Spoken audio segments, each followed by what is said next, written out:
So new DLC for Halo Wars 2 came out, and this time it's Story DLC, which is technically the first story-focused DLC we've had for this series, unless you count that free Spartan Ops shit, where they reused every fucking map 100 goddamn times, or if you're like me and count ODST, since that really should have been a DLC anyway. So I got a fair amount to say about this, but I'll get the stuff I liked out of the way first, because even though I have more to say about the things I didn't like, I enjoyed the good stuff a hell of a lot more than I hated the bad stuff. First off, the gameplay is still really good. That's not really any surprise, given that the base game was on its own pretty good. Creative Assembly is great at making RTS games, what can I say? I'm still not a fan of this stupid fog of war function and hate that they didn't remove it at least in the PC edition of the game, but I can at least forgive it partially because it does seem like the devs made an actual effort to utilize it in an intelligent way, like leading you into a trap in the 4th mission or even giving you specific leader powers to light up certain areas. I guess the reason I don't like it is because RTS games are supposed to be extremely tactical, and it's hard to be tactical when you can't see more than 50 feet in front of you. I had hoped that would change when Creative Assembly took over, or at least the PC version wouldn't have it, but we're stuck with it, and for what it's worth, it's at least utilized better than it was in the first game. Visually, it's really good. The insane level of detail for each of the units and even their bases is appreciated. Sometimes I like to just check out some of the scenery because it's genuinely great. The blur cutscenes are gorgeous as usual, and voice acting during cutscenes is rock solid, though in-game the voice acting is really spotty. I don't know if they had someone else voice Atriox in-game or if they put way too heavy of a filter over his voice, but in the one part of the DLC where he actually talked in-game, I couldn't for the life of me understand a single fucking thing he was saying. I get that you're trying to pull off the radio effect, but if I need the subtitles to understand what he's saying in English, then your filters are detracting from the overall experience. Structurally, the DLC is fantastic. I love how, unlike the first game, the devs went out of their way to make this feel like a structured campaign by blending the linear elements of a structured storyline with the freedom of RTS gameplay. The few things they do to make the story come alive is actually pretty great, and I have to give props to the devs for keeping in mind the freedom an RTS title needs, while also making the story much more coherent than its predecessor, like having your armies fall back in waves during a flood swarm or sending only a very small amount of soldiers into a Forerunner facility. I'll talk about the plot itself in a minute, but I actually really like the perspective of the brutes. We haven't really seen this before unless you count Halo 2, which was far more focused on the elites. It might have been a small thing, but the one part early on when you actually fight humans did stand out to me. I would have liked if there was a little bit more to that, or at least just a little bit more personality rather than them just being there, but I did like that since we've never really seen that happen in a Halo game before. Now if 343 can just go the extra mile and implement that intelligently into the main games, that would actually be really fucking cool. My only issue with the brutes is that, once again, they're very inconsistently designed. This wasn't an issue that originated with 343 though, this was a Bungie issue too. What happened to the brutes looking like giant hairy ape monsters? Why do the two main characters of this DLC look like angry naked mole rats with elephantitis? Their armor, weapons, and vehicles all look pretty cool, but their faces are just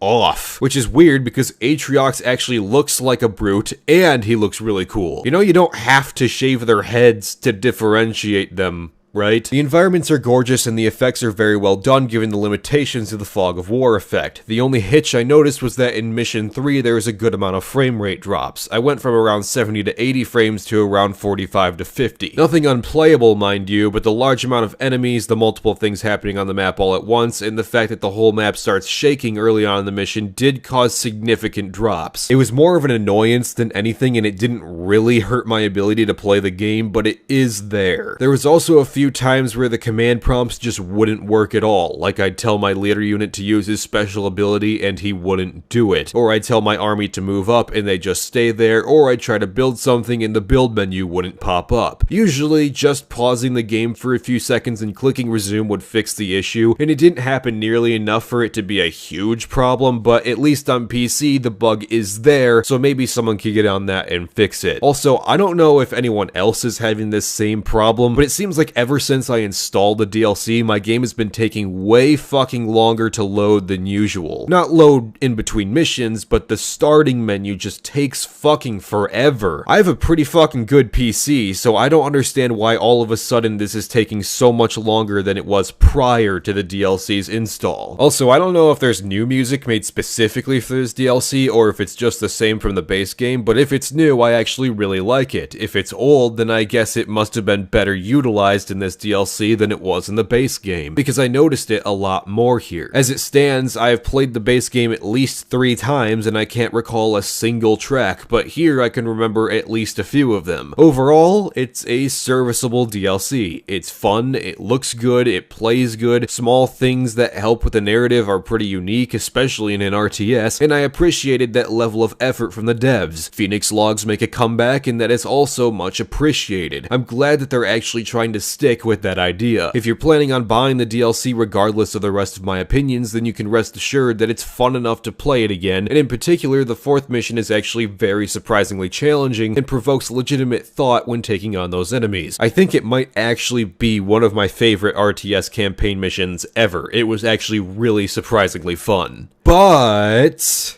I do have some issues. First off, let's talk about the plot. This is very mediocre, same as the base game. There's very little in the way of character development and shows off one of the most cliche stories I've seen in a video game. There's 2 brothers, the hot-headed one and the calm-tempered one. The hot-headed one obviously does something he shouldn't, and the 2 have to work together to fix the problem. Their dialogue is cheesy in some areas and vanilla for the rest. It's nothing you haven't heard in any buddy comedy or better story done years prior. I had hoped that they'd spend more time trying to flesh out Atriox, but he only gets pissy with them in the beginning of the final mission, and he has a very short part to play in the final cutscene. I went back and timed how much screen time he actually had in this DLC. Excluding the like 3 seconds in the first cutscene where all he did was stand around menacingly, he was in this DLC for less than 2.5 minutes. I was actually pretty receptive to the idea of brute-focused DLC, just because I wanted to see this big villain they spent the entire ad campaign trying to build up do anything. But as it stands, he shows up so little in this DLC that if the characters didn't constantly say his name every 11 seconds, I would have forgotten he was in it in the first place. There's more character development for him in the commercials where he sells used cars than there is in the entire fucking game. I guess instead of putting a lick of effort into fleshing him out as a character in the games, I'll have to go read another book to figure it out. Which sucks, because rather than getting more of this cool fucking villain, we get to follow Dumb and Dumber. And honestly, I wasn't a big fan of this DLC's premise. Now I know I'm gonna get some flack from some extremely fervent 343 fans that will just accept literally anything, but let me explain why I'm not a fan of this. So remember in Halo 3 when Cortana explicitly said this?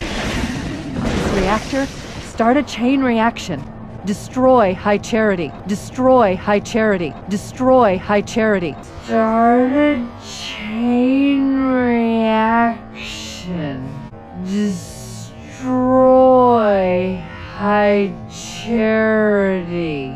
So when in Halo 3, we decide to blow up the reactors, which Halo canon claims are only the secondary reactors, but I replayed the mission, found all the terminals, read up on the Halo wiki, and went into the Halo Mythos book and went into the Phoenix logs, and I could not find anything outside of like one fan forum post from 7 years ago saying these were secondary reactors, so citation needed. But in the game, Cortana specifically says that destroying the reactors will cause a chain reaction that will destroy High Charity. And even as we're flying away at the end of that mission, we see explosions erupting from its surface. So even if they were secondary reactors, she said specifically, start a chain reaction. I'm not sure if you're aware of the concept of a domino effect, but a chain reaction works in the same exact way. Hit one domino and the other dominoes fall too. So even if they were just the secondary reactors, Cortana still said that the chain reaction will still destroy High Charity. Now, here's the argument. And when I say argument, imagine the biggest fucking quotation marks in history surrounding it for why High Charity is somehow magically in the game and still very much intact aside from like a few shards of Rebel floating around. So the arguments go as follows. 1. They were only secondary reactors, which the game, wiki, and books do not corroborate, so it couldn't have destroyed High Charity. 2. High Charity is too big, therefore destroying the reactors wouldn't bring it apart. 3. We didn't see the whole fucking thing explode in Halo 3, so by that line of reasoning, we can only assume that the thing the game specifically said we did never fucking happened. Now, let me explain why these arguments are really fucking stupid. 1. I have looked everywhere. I looked through the terminals, through the Halo Mythos book, through the games, through the wiki articles, through the Phoenix logs, and cannot find anywhere that says the reactors we destroyed in Halo 3 were secondary reactors. What did you think the main reactor was? The Forerunner ship? Cortana literally says in Halo 2 that it was just a power source for the city. If all of High Charity hinged upon the functionality of the Dreadnought, then by that logic, the Gravemind wouldn't have been able to move it out of Delta Halo's orbit in the first place. So unless this crucial information is in one of the 50 fucking novels that are required to make sense of a video game, I'm gonna go out on a limb here and say that you're pulling shit right out of your ass to justify this blatant contradiction to the already established canon. 2. The argument of High Charity being too big is autistic. How many infinitely bigger things have we blown up at this point? We blew up a shield world in Halo Wars 1. We blew up another shield world in Halo 4 Spartan Ops. We used the detonation of the Pillar of Autumn, a ship that's infinitely smaller than the first Halo ring, to blow up that Halo ring. We prematurely fired another Halo ring that destroyed that too, and we used a nuke to vaporize the Didax ship, which isn't all that much smaller than High Charity. So let me get this straight. You can believe a single nuke will vaporize a whole ship, evidenced by all of the rubble floating around you in Halo 4. You can believe destroying 2 shield worlds. You can believe the destruction of 2 Halo rings. But when it comes to blowing up the reactors on High Charity, which Cortana specifically said would blow up High Charity, that's when you have a problem. Yeah, I guess the channel that's dedicated to talking about the Halo lore is very receptive to retcons, evident by the fact that he made an entire video trying to justify the blatant contradictions from Halo Reach as compared to the previously established canon. 3. We didn't see the whole thing explode at once, therefore it must not have happened at all. In what dimension does this logic even begin to make sense? Do you have a grasp of the meaning of the word implication? By that logic, I guess every off-screen death in any video game, book, movie, show, or comic ever must not have happened. Halo 3 was lazy with a lot of its backgrounds. It used fucking still images in multiple cutscenes, the destruction of High Charity being one of them. They still showed it wreathed in flames and being racked with explosions as we flew away. The implication is that it blew up like the game fucking says. But no, it must not have been like that, because that makes me feel better in justifying why this enemy I liked gets to come back for no reason. But it goes further than that. Let's just entertain the possibility that there's a snowball's chance in fuck that this is even a halfway feasible idea. Let's just pretend that this could ever be the case to begin with. Even if High Charity didn't blow up, the whole reason for prematurely detonating the Halo ring was to damage the Ark enough or outright destroy it so the Flood would be rendered useless. Now, obviously the ring was too far away to destroy the Ark, as Cortana said in the cutscene after the credits, but you're telling me that blowing up High Charity and on top of that prematurely firing a Halo ring that ended up totally obliterating that Halo ring and dealing great damage to the Ark couldn't wipe out the Flood population? Let's take it even further. Let's say the ring didn't destroy the Flood population. Let's say that High Charity did survive the catastrophic destruction of its own reactor. Let's say it did survive its own detonation with a Halo ring detonating right on top of it as well. At that point, you're left with the Sentinels building a big fucking wall around High Charity and calling it good. This DLC even makes the direct fucking point that the Ark is designed specifically to make sure the Flood are destroyed. You're telling me that the thing that makes the fucking Halo rings does not have the defensive procedures to halt a possible Flood outbreak on its own surface. We can see Guilty Spark obliterating entire portions of his own Halo ring for shits and giggles in the terminals, but there's no way to do anything even remotely remotely similar on the thing that makes the Halos? You're telling me that the security forces on the Ark will just build a wall around a whole Flood army rather than actually trying to deal with it in some way? 343 puts in all of these fucking enormous warship sentinels in the game, but they do nothing to try and burn out whatever's left of the Flood. They just leave it there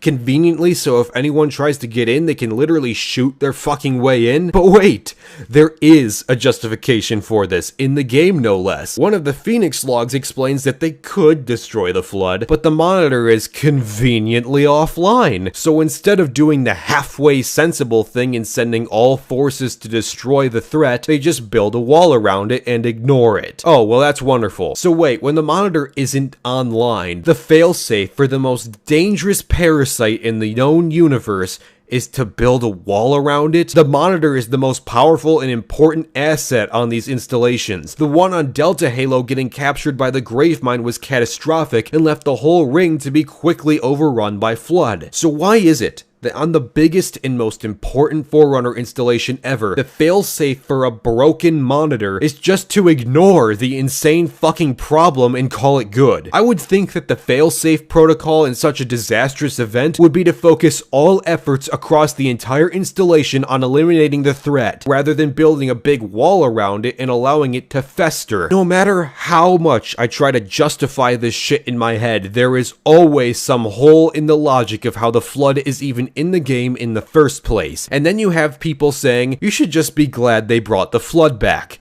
Why? Why should I be glad they're dragging out a storyline played to fucking death across the original trilogy, Halo Wars 1, and the only fun part in those shitty mobile games? The whole point of the original 3 games was destroying the Flood, so we finally do that, and 343 decides to parade that storyline's fucking corpse around as well? Rather than going back to what made Halo 4 interesting, they're just pulling the Flood card again?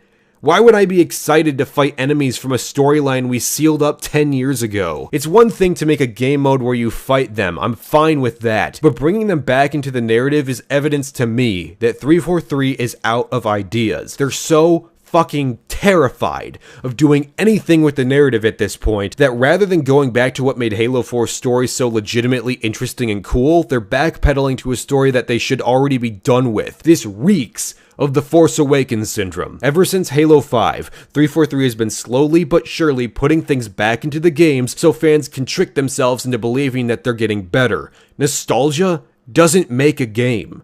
Bringing back the Arbiter in Halo 5 doesn't mean he's actually going to be good, since he did effectively nothing in that whole game. Bringing back the Flood does nothing if they're just going to be thrown in at random, with the Spirit of Fire conveniently having nothing to do with this catastrophic outbreak. Bringing back the Spirit of Fire in general does nothing if their entire story is, we accidentally found the Ark, so now we're going to kill brutes for 6 hours. Hooray. There are certainly things 343 needs to bring back. Bringing back the classic art style, bringing back the classic music, removing these unnecessary Spartan abilities that fundamentally do not mesh well with the core Halo formula. Things like that are necessary. But story regression?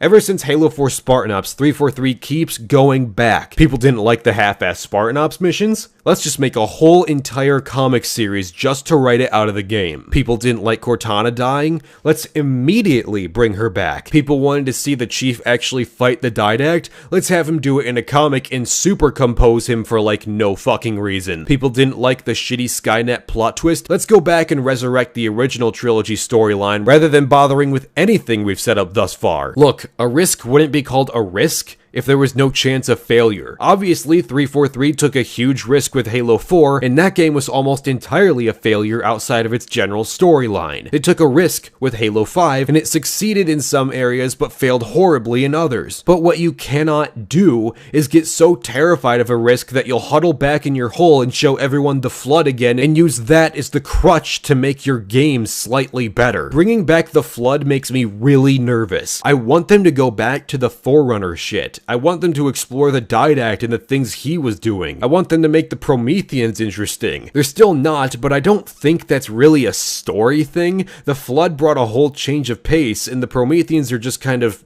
there. I'm not averse to fighting Prometheans again. What they need to do is make them different. I appreciated what they did to change the knights, and I hope they keep that in Halo 6. I think making the crawlers more aggressive, maybe even making you fight more of them at once, making the Watchers more effective like they were in Halo 4, maybe adding a heavier unit like some walking tank mini-boss or something, or making the soldiers a bit more unique than a knight without the weak points could easily make the Prometheans far more fun to fight. I don't like the idea of digging the flood back up again. I already don't like that we're more than likely going back to the Ark in Halo 6 based on how Halo Wars 2 ended. It's one thing for 343 to try and go back to the gameplay roots that made the original so much fun, but I don't want story regression. My primary issue with Halo 5 wasn't based on the problems I had with the look of the game or the feel of the gameplay. They weren't based on some deep-seated hatred for 343 like so many fanboys seem to think I have, because, you know, harsh criticism of the developer must mean that I'm just a hater or a Bungie fanboy. But that's where some of these people are at.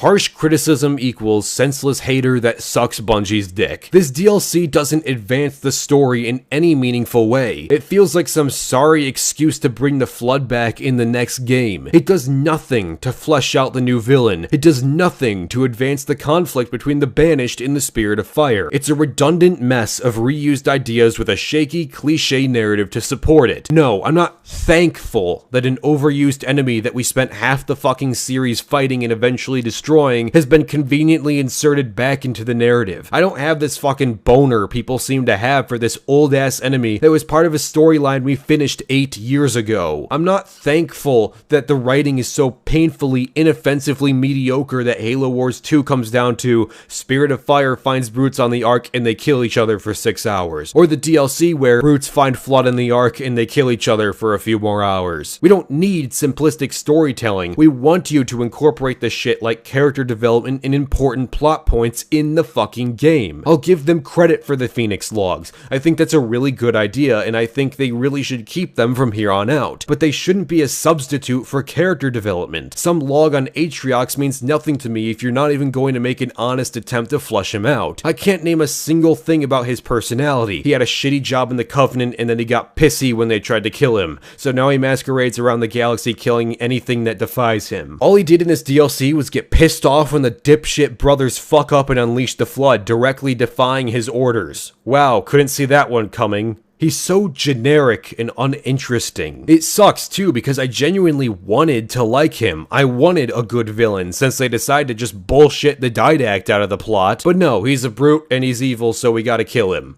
What an interesting and complex character. No, not like the delusional religious fanaticism that drove Tartarus, who was visibly having a crisis of faith at the conclusion of Halo 2, and decided to remain willfully ignorant of the truth even when presented with hard evidence. That one scene said more about Tartarus as a character than Halo Wars 2 and its DLC said about Atriox combined. It even made a real-life draw to the delusional tendencies of religious people in our own world. Was he the best written character ever? No, of course not. But at the very least, there was effort made to flesh him out in some way, even if it was just a small bit of the game. And back to the length of the DLC, how the fuck is this worth $20? The campaign took me 3.5 hours to complete. Oh boy, you added a couple new multiplayer maps too. Oh boy, you added Tower Defense Firefight, which isn't even particularly different from Blitz Firefight. Is that really worth $20 to you? I was already irritated enough that I bought the Ultimate Edition of this game that comes with the fucking Season Pass, and yet the DLC that anybody actually gives a shit about is conveniently not included, and is also a third the price of the game. The blur cutscenes take up like 7 or 8 minutes of the whole DLC, and even though the environments are great,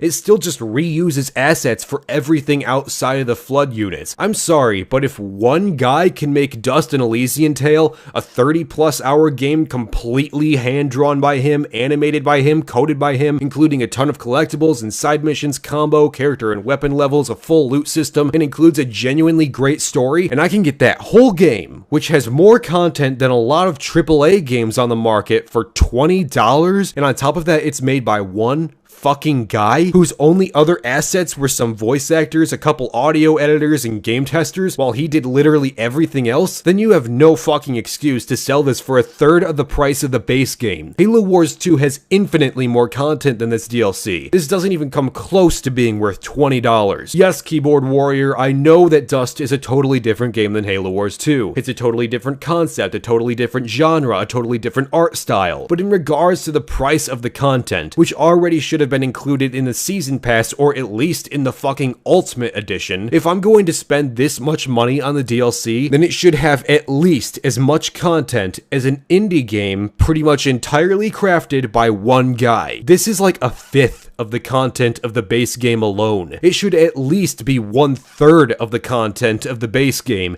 if you're going to charge 1/3 the price. $10. That's how much I'd spend on this DLC. I'd sell my asshole for less than the asking price of this fucking DLC. Speaking of the Season Pass, there is some extremely incriminating evidence that points to this game originally including Awakening the Nightmare in the Season Pass. Tell me, how many games can you think of including a Season Pass that doesn't even cover all the content beyond the first 6 months? The best I can think of is maybe an MMO has done this, but Halo isn't an MMO. Halo Wars 2 released in March of this year, and yet the DLC everyone's been waiting for, which came out 6 months later, conveniently isn't part of the $30 Season Pass. But look at the description of the original Season Pass. As you can see, it says, a new Halo campaign expansion with exclusive missions. Now compare that to the new description, which makes a very minor but very important change, and new campaign missions that expand the Halo Wars 2 story. So in other words, they retroactively removed this expansion and replaced it with 2 shitty side missions, threw in a handful of new maps and a few new leaders with slight alterations to their abilities, and called it good.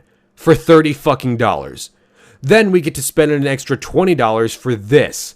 I bought the Ultimate Edition of the game. I also bought this DLC. In total, I spent over $100 fucking dollars on this game. You genuinely think this is worth that much money? You're joking, right? So not only did you deceive people into thinking that they'd be getting this expansion in the Season Pass, hence why there's so many people pissed off by this, but you're charging an outrageous price on a game, throwing in more microtransactions into the mix, and effectively pulling a fucking Destiny marketing scheme? Why? I liked it better when I just viewed 343 as being incompetent. Now they're insulting the intelligence of their fans with shitty videos justifying microtransactions and pulling shady moves reminiscent of the shit we've seen Bungie do with Destiny. Oh wait, sorry. It's not 343's fault, it's all Microsoft's. Always Microsoft. The dev team in any given situation never has anything to do with shitty business practices. It's always the publisher. The dev team can never ever be held accountable under any circumstances. My mistake. Just wanted to throw that out there for the guy I'm sure is already typing that comment down below. This is a really fucking slippery slope, man. That's some shady fucking shit. So The Witcher 3 can come out with a $25 season pass and include more content in just one of its expansions than everything in Halo Wars 2 combined, and 343 thinks a $100 price tag is justified? Oh, and on top of that, the game's been out for less than a year, and it already has a nice little $60 complete edition with all of the DLC and expansions. Thanks, 343.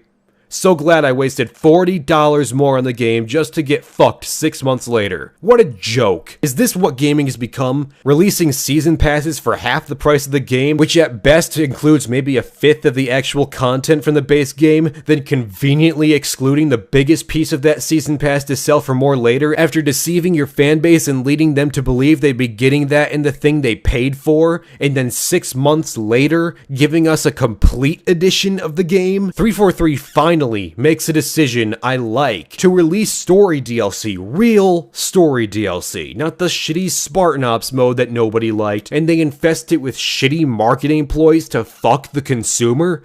And the worst part is, people are defending this. I've actually seen people say that the devs have the right to remove and change content listed in the season pass at any time. This is the level of delusion we have reached. This stretches beyond even some of the most fervent fanboys. This has become a religion. This has become a cult. And anyone with any sort of criticism or has any fucking standards for themselves and for games is demonized for it.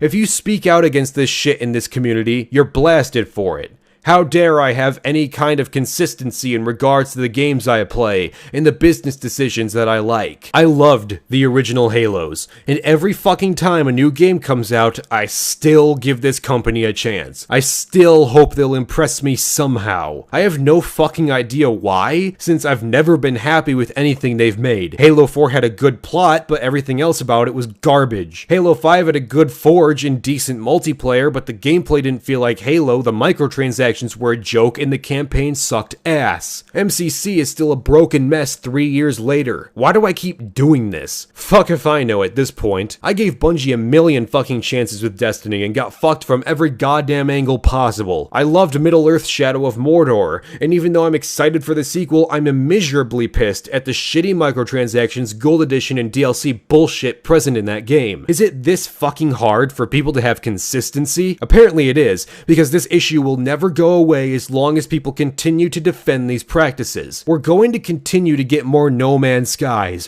where we're shipped out a broken, unfinished mess that didn't come out with even half of the content it promised until a year later. We're going to continue getting more Master Chief collections that remain broken and are never fixed. We're going to continue getting more season passes that have the bare minimum amount of content and lie to people to squeeze out an extra buck, and it is all because of you. You, the consumer, that keeps letting this happen and keeps defending it. So don't go around bitching about it later when you're the one defending it for the game you like. Consistency means you will apply the same level of scrutiny to all things. Yeah, I love certain books, I love certain games, I love certain movies, but I'm going to criticize everyone and everything by the same criteria. I'm not going to make up bullshit excuses because I happen to enjoy one thing. I've been playing Halo since I was like 7. I've been a fan of this series for the vast majority of my life. If I was such a fervent hater as people claim I am, why would I bother wasting my time and money trying to give these games a chance year after year?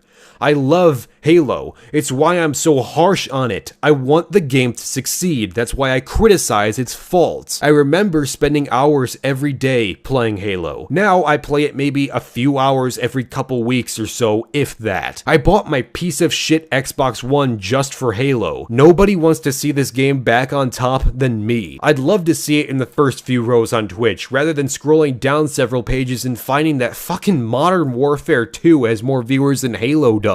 How? I didn't even know those servers were still online. So in regards to, should I buy this? That depends on a number of criteria. If you're already a diehard Halo fan, then my opinion probably doesn't matter to you in the first place. If you're an RTS fan that just hopes for more content, then if what I presented in this video looks like it's worth the asking price to you personally, then sure, go for it.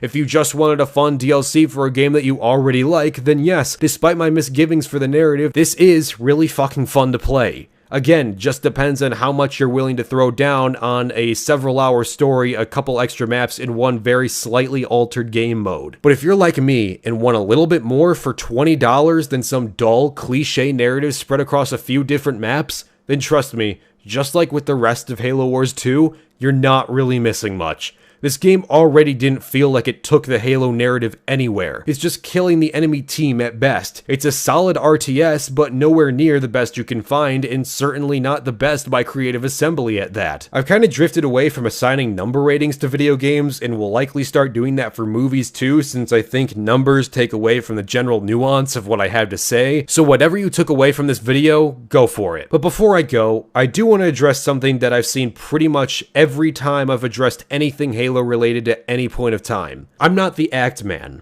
I'm not Late Night Gaming. I'm not Favin or Halo Canon or anyone else. I've never really been a part of this whole Halo YouTube community, and judging by many of the responses I get from some Halo YouTubers as well as those YouTubers' fans, I'm gonna go out on a limb here and say that most people would probably prefer I never talk about Halo ever again. I make videos on whatever the hell I want, which usually tends to be about video games and movies. I'm very critical of storytelling and how it's done. Blatant contradictions, retcons, plot holes, and so forth get under my skin, so I usually tend to criticize narrative choices more in my videos because I have more to say about it. Hence why this video has taken so long to get through in the first place. But here's the thing you have to understand, since a huge chunk of Halo fans seem to get pretty pissy with me whenever I say anything. I'm a rude, offensive, sarcastic, egotistical personality online. That is a fundamental part of the character I portray on this channel. The opinions are still largely mine, but put through the lens of the Dishonored wolf. I don't bear any animosity toward any particular Halo YouTuber. In regards to my 343 video, I don't really care about Xperia. The whole iconic thing was a shitpost. It was intentionally inserted into my video to poke fun at him. I didn't even necessarily disagree with what he said in that art style video. I just thought it was badly presented and decided to make fun of it. Granted, I'm also a lot more confrontational and in your face. Something I will admit I've got to work on, specifically in trying to make a point on Twitter, which is probably the worst possible fucking platform for conversation or debate. But I don't have any specific anger or grudges against any Halo YouTuber. I'm subbed to a few of them myself and generally like their content, even if I don't always agree with everything they have to say. But the fundamental difference between what I do and what they do is they largely discuss specific topics and revolve their whole channel mostly around that, whereas I discuss various topics and put it through a character lens. Not many people are subscribed to me for one specific thing. They stick around for the character. I don't go out of my way to build my audience either. I don't really care that much. I make videos for me because it's fun, and anyone that finds it fun too is welcome to stay. Hence why there's so many inside jokes littered in my videos. I don't try to grow an audience. I don't take YouTube that seriously. Sure, it's cool to have tens of thousands of subscribers, but I don't go out of my way to gain them. If I actually gave that much of a fuck about growing my audience, then I'd completely throw out the personality aspect and be all nice and cheery so nobody would ever be offended and everyone would have a nice, happy, fun time. I don't make videos with the intention of them ever being seen by people from huge companies. I didn't make my 343 video to be sent to them. That was actually Xperia's job. You know, the guy that said 343 employees would be watching his art style video and then decided to make the argument that elites were so typically elite. But there's also another thing I want to address. Just because I'm saying something against 343 doesn't mean I love Bungie. Just because I think the original 3 Halo games are better than everything that came after them doesn't mean I support that company. I used to love them, but I hated their glorified map pack that was Halo 3 ODST, which although had a decent campaign was not at all worth as much money as they charged for it. I hated the things they did to the gameplay and especially to the story of Reach. I hated Destiny 1 and I'm not bothering with Destiny 2 because all the people I trust to give me an honest opinion of that game have come out and said it's not worth my time. So I'm not wasting my money on what I knew from the beginning was going to be a shallow, shitty game. It seems like every time I say anything even remotely critical of Bungie, I get mass dislikes because I insulted the fucking God Emperor, which is why I find it so fucking hilarious that anyone genuinely believes I'm a Bungie fanboy. I rarely discuss Bungie when it comes to Halo because they're not fucking relevant. Why would I bring up some shit Bungie did 10 years ago when I'm talking about Halo 5?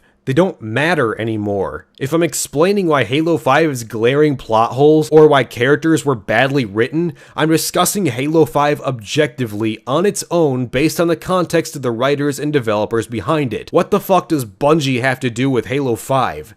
Nothing. That's the answer. Fucking nothing. I know this is apparently a really fucking difficult concept to grasp, since there's a lot of people, including even a couple major Halo YouTubers, who think that just because I'm criticizing one person means I'm not criticizing the other. That level of idiocy is astounding. I can't believe anyone would seriously make that argument. Yeah, shockingly enough, just because I'm talking shit about one thing doesn't mean I don't talk shit about the other. Fucking revolutionary. I'm sorry, but I have no respect for someone dumb enough to say, oh, well, you're calling out 343 for doing something shitty, but you're not saying anything about what Bungie did back in 2004. Yeah, because it has nothing to fucking do with this particular situation. If I was making a video about the original Halo games, then yeah, I'd start shit-talking their flaws, because they do have flaws. But guess what? I'm not talking about Bungie in regards to a fucking 343 game, because Bungie has nothing to fucking do with it.